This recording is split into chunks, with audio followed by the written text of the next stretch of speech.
마태복음 7장 7절로 12절 말씀 다 같이 보겠습니다.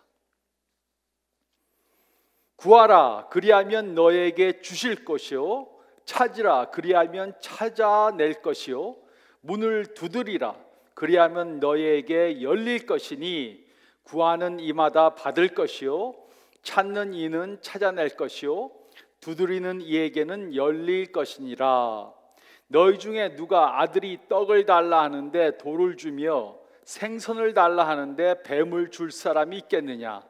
너희가 악한 자라도 좋은 것으로 자식에게 줄 알거든 하물며 하늘에 계신 너희 하나님께서 구하는 자에게 좋은 것으로 주시지 않겠느냐? 그러므로 무엇이든지 남에게 대접을 받고자 하는 대로 너희도 남을 대접하라. 이것이 율법이요 선지자니라. 아멘. 미국에서 1970년도에 유행하던 노래 중에 Running on Empty, 텅 빈 상태로 뛴다라는 노래가 있었습니다. 이 노래의 가사는 많은 사람들에게 공감을 가져다 주었습니다. 그 가사 중 일부를 해석하면 이렇습니다. 뜁니다. 텅 빈 채 뛰어가고 있습니다. 뜁니다. 눈이 먼 채 뛰어가고 있습니다. 뜁니다. 해를 향해 뛰어가고 있습니다. 그러나 나는 뒤처져 뛰고 있습니다. 무엇을 찾는지 모릅니다. 태양을 향해 뛰고 있지만 뒤처져 뛰어가고 있습니다. 이 노래는 1970년도에 많은 사람들의 공감을 불러일으켰던 노래입니다. 하지만 이 노래는 요즘 사람에게도 많은 공감을 주고 있습니다. 오늘날에도 사람들은 여전히 행복한 삶을 살기 위해 열심히 뛰고 있습니다. 하지만 이들은 자신이 무엇을 찾는지도 모릅니다. 그러면서 매일 열심히 뛰고 있습니다. 그런데도 여전히 남보다 뒤처진 느낌입니다. 뒤처져 있는 것 같습니다. 그래서 다음 날에도 또 뜁니다. 이렇게 뛰다가 보면 인생의 마지막에 이른 것을 깨닫게 됩니다. 이들은 출세하기 위해서 뜁니다. 자녀를 키우기 위해 뜁니다. 건강하기 위해 뜁니다. 돈을 벌고 또 저축하기 위해서 뜁니다. 다른 사람들에게 뒤질까 봐 두려워서 열심히 뜁니다. 이렇게 뛰다가 보니까 항상 힘이 들고 기진맥진합니다. 왜 뛰어야 하는지도 모르면서 항상 바쁘게 뜁니다. 그런데도 만족감은 없고 행복하지 못합니다. 그래도 더 뛰다 보면 행복해질 수도 있다라는 생각으로 계속해서 뜁니다. 이것은 21세기에 살고 있는 우리들만의 문제가 아닙니다. 예수님 당시에도 많은 사람들이 행복해지기 위해 열심히 뛰는 삶을 살았습니다. 예수님께서는 이 사실을 너무나 잘 아셨습니다. 그래서 예수님께서는 우리가 하나님에 대해 더 잘 알기를 원하십니다. 우리가 하나님께서 우리를 얼마나 사랑하는지 안다면 우리의 삶의 방향은 바뀌게 될 것입니다. 우리의 마음은 사랑으로 가득하게 될 것입니다. 우리의 삶은 새로운 의미를 갖게 될 것입니다. 우리는 하나님을 경외하며 예배할 것입니다. 그러므로 예수님께서는 이 말씀을 통해 하나님이 어떤 분이신지 가르쳐 주셨습니다. 그리고 우리는 이 말씀을 통해 우리의 하늘 아버지에 대해 다음에 세 가지를 깨달아야 합니다. 첫째로 저희가 읽을 말씀 가운데 7절로 8절 말씀을 보면 우리는 하나님은 접근 가능하신 분임을 깨달아야 합니다. 우리는 하나님은 접근 가능한 분이심을 깨달아야 합니다. 7절로 8절은 다음과 같이 기록했습니다. 구하라, 그리하면 너에게 주실 것이요, 찾으라, 그리하면 찾아낼 것이요, 문을 두드리라, 그리하면 너희에게 열릴 것이니 구하는 이마다 받을 것이요, 찾는 이는 찾아낼 것이요, 두드리는 이에게는 열릴 것이니라.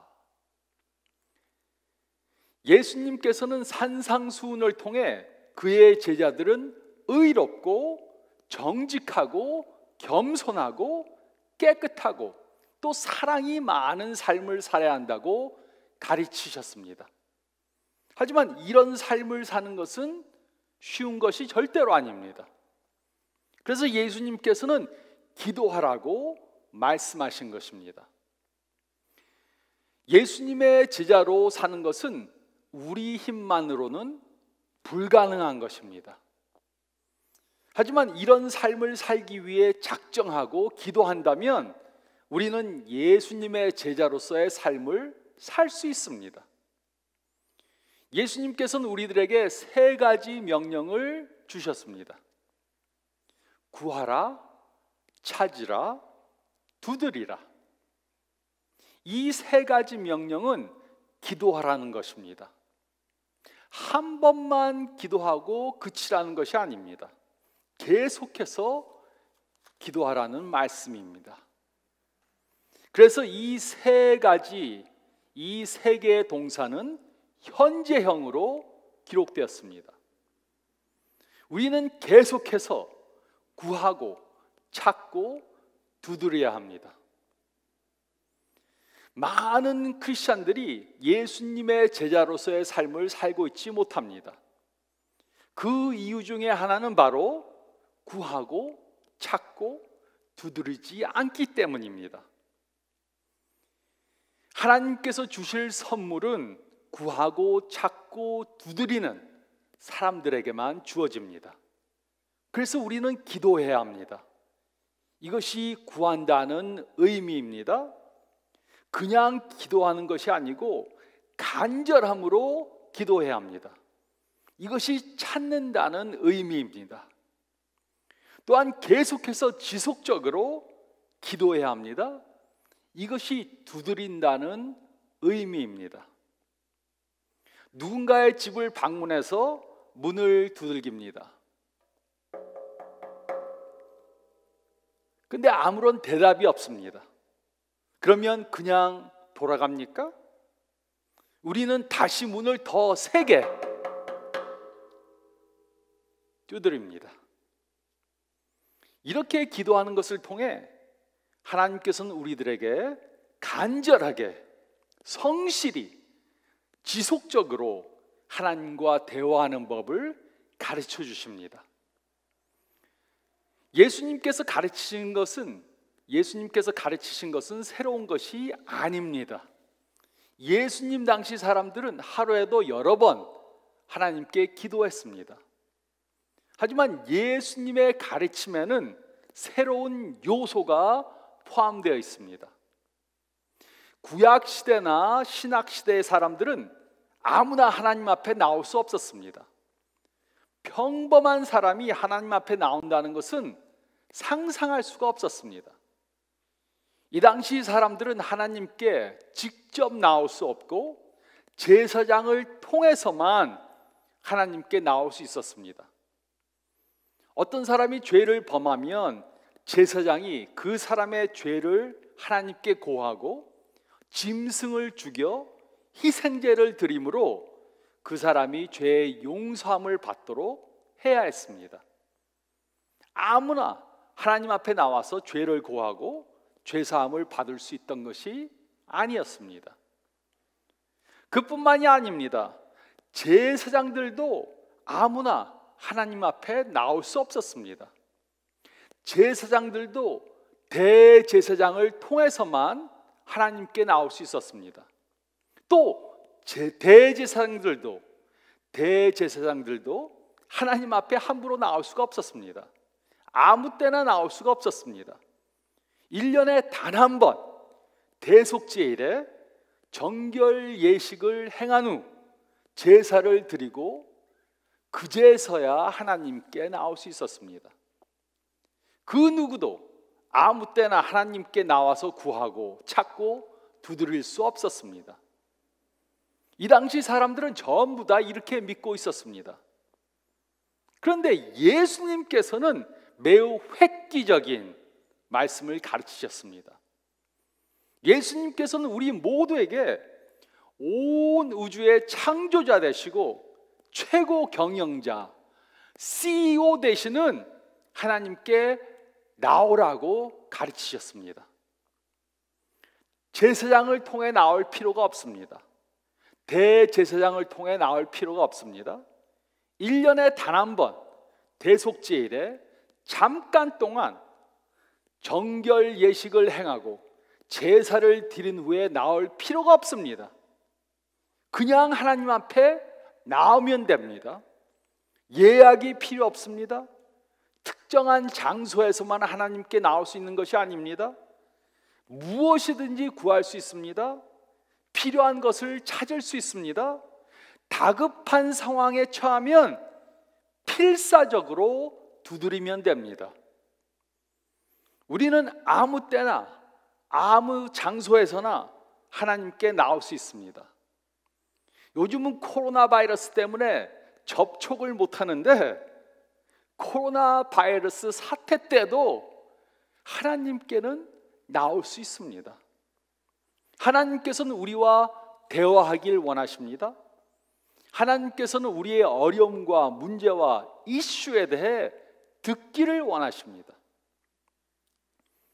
우리는 하나님은 언제든지 접근 가능한 분이심을 깨달아야 합니다. 이것은 매우 좋은 소식입니다. 이것은 매우 획기적인 가르침입니다.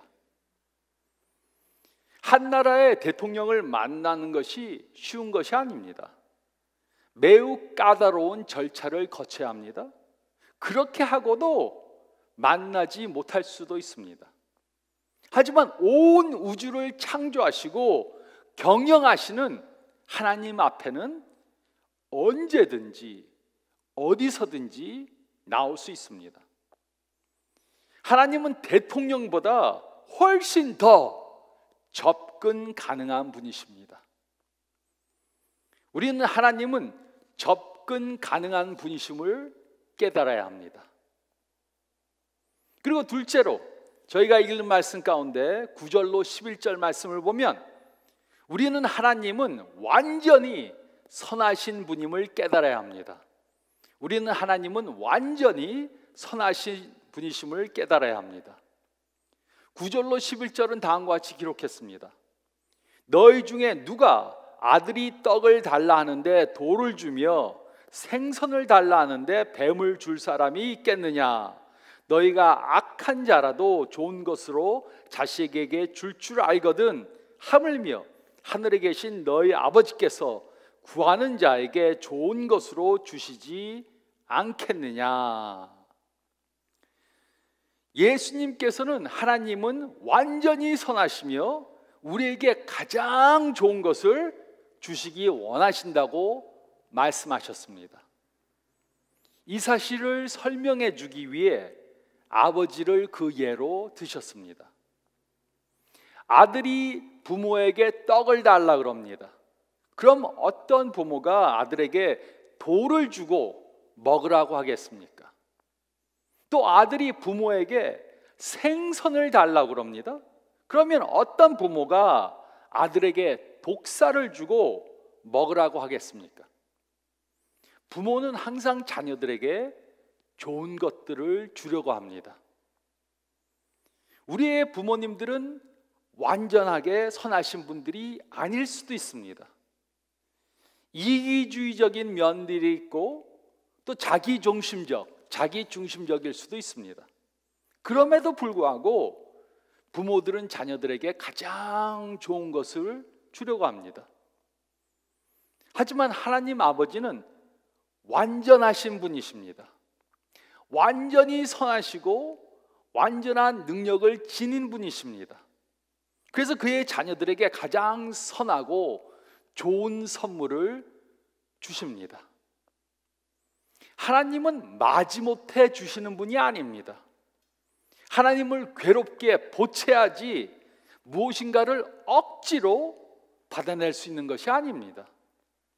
하나님은 구두쇠가 아닙니다. 그리고 아이가 달려면 모든 것을 다 줘서 버릇없는 아이로 키우는 그런 할아버지도 아닙니다. 하나님은 완전히 선하십니다.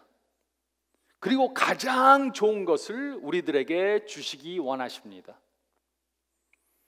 하지만 예수님 당시 사람들은 하나님에 대해 완전히 잘못된 생각을 가지고 있었습니다. 이들은 율법을 지키는 것에만 초점을 두었습니다. 그래서 하나님의 속성은 무시하고 율법을 지키는 것에만 몰두했습니다. 그러다 보니 완전히 선하신 하나님께서 그들에게 가장 좋은 것을 주기 원하신다는 사실을 잊어버렸습니다. 우리도 교회에서 이것 하라 저것 하라, 이것은 하지 말라 저것도 하지 말라, 이런 말을 듣다 보면 이들과 같이 될 수도 있습니다. 더 봉사하라, 더 기도하라, 더 희생하라, 더 전도하라, 이런 설교만 듣다 보면 하나님은 우리에게 무거운 짐이 될 수 있습니다. 그래서 하나님께서 주시는 평안을 경험하지 못할 수 있습니다. 요즘도 신약 시대와 같이 하나님에 대한 잘못된 이미지를 갖고 있는 분들이 있습니다. 이들은 하나님께 용납받기 위해 모든 율법들을 다 지키고 완전한 삶을 살아야 된다고 생각합니다. 하나님을 위해서 모든 즐기는 것들을 다 버려야 한다고 그렇게 생각합니다. 혹시라도 조그만 죄를 범해도 죄책감을 갖고 자신을 학대해야 한다고 그렇게 생각합니다. 자신이 지켜야 하는 모든 목록들을 만들어 놓고 그것을 지키는 것에만 초점을 둡니다. 그래야 하나님께서 겨우 자신을 용납하실 것이라고 생각합니다. 제가 이런 것들을 어떻게 알겠습니까? 저도 이렇게 살았던 때가 있었습니다.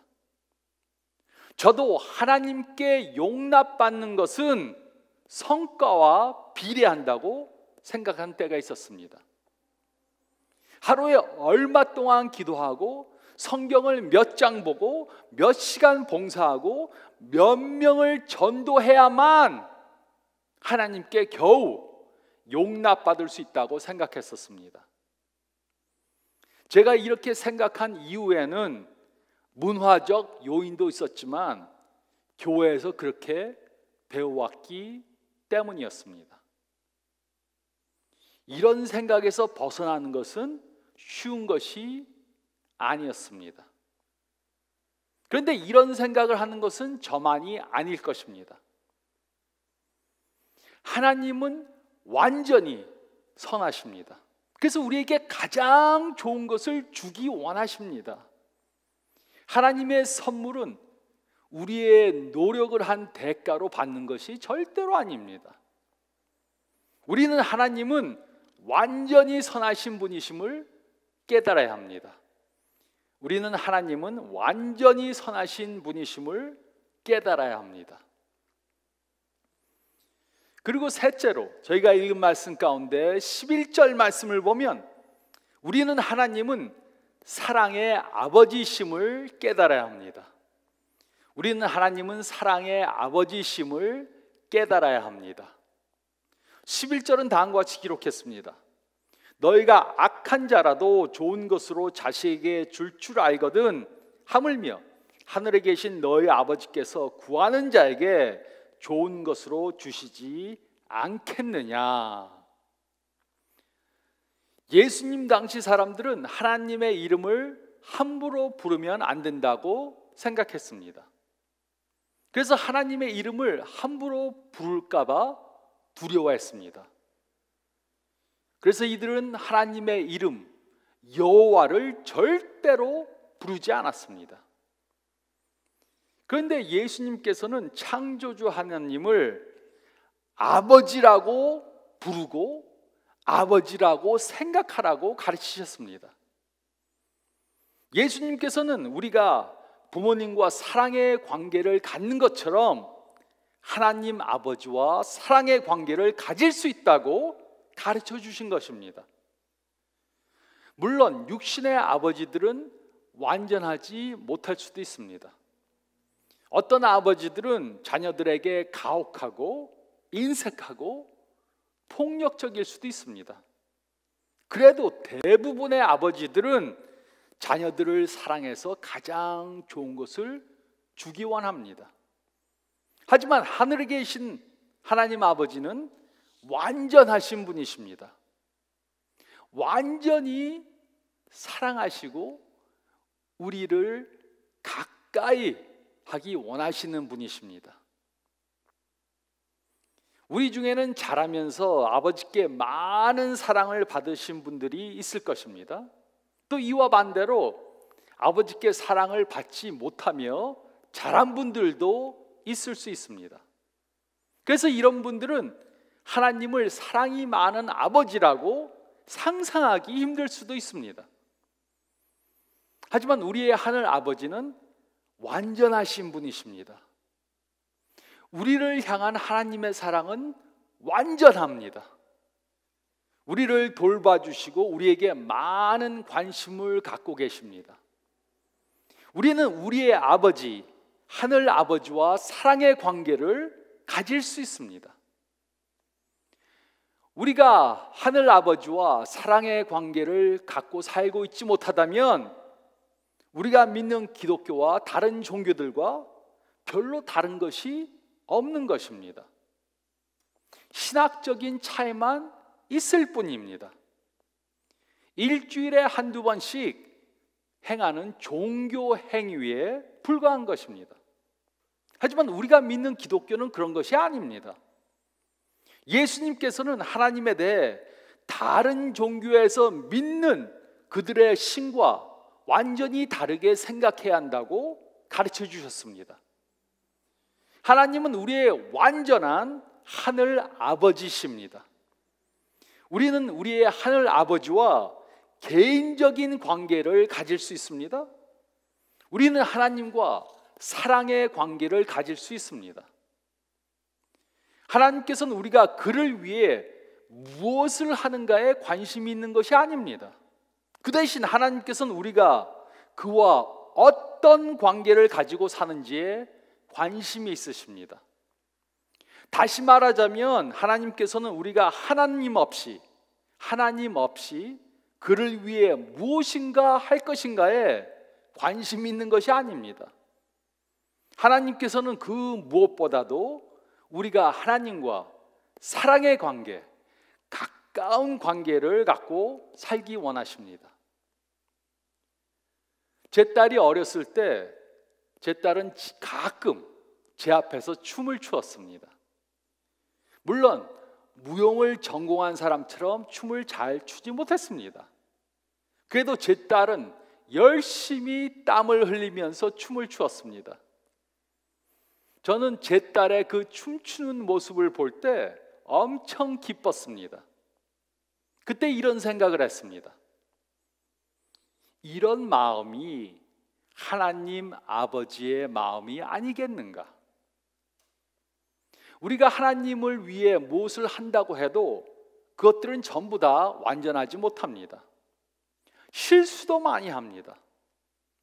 하지만 하나님 아버지께서는 최선을 다하는 우리의 모습을 보시고 기뻐하십니다. 우리의 하늘 아버지는 우리를 무한히 사랑하십니다. 그리고 우리가 그를 위해 무엇인가를 하는 것보다 우리가 하나님과 어떤 관계를 갖고 사는가에 더 관심이 많으십니다. 우리는 하나님은 사랑의 아버지이심을 깨달아야 합니다. 우리는 하나님은 사랑의 아버지이심을 깨달아야 합니다. 12절은 다음과 같이 기록했습니다. 그러므로 무엇이든지 남에게 대접을 받고자 하는 대로 너희도 남을 대접하라. 이것이 율법이요 선지자니라. 많은 사람들은 이것을 황금률이라고 부릅니다. 이것이 우리의 행동의 기본 원리라고 말합니다. 무엇이든지 남에게 대접을 받고자 하는 대로 남을 대접하라는 가르침은 의미적이거나 비이성적이거나 극단적인 인본주의 사상을 근거로 한 것이 절대로 아닙니다. 이것은 구약의 율법과 선지자의 글이 가르쳐준 가장 기본적 원칙입니다. 이것이 바로 구약의 모든 명령을 요약한 것입니다.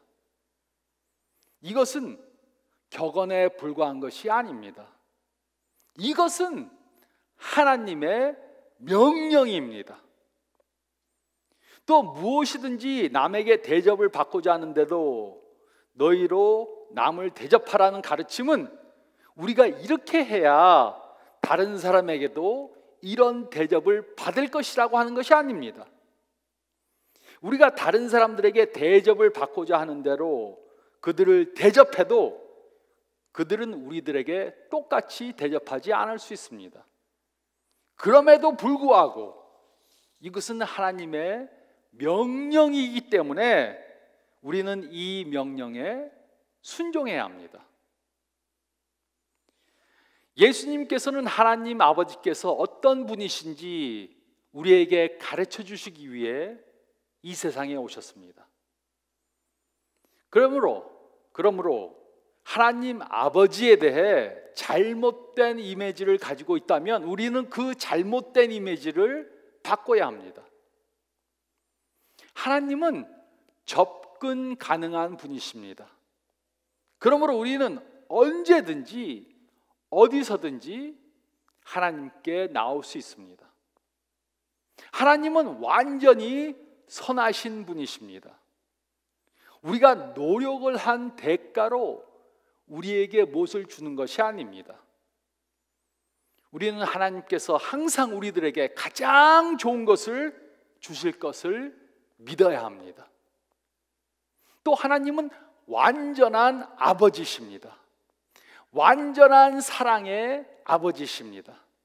그러므로 우리는 하나님과 가까운 사랑의 관계를 가져야 합니다.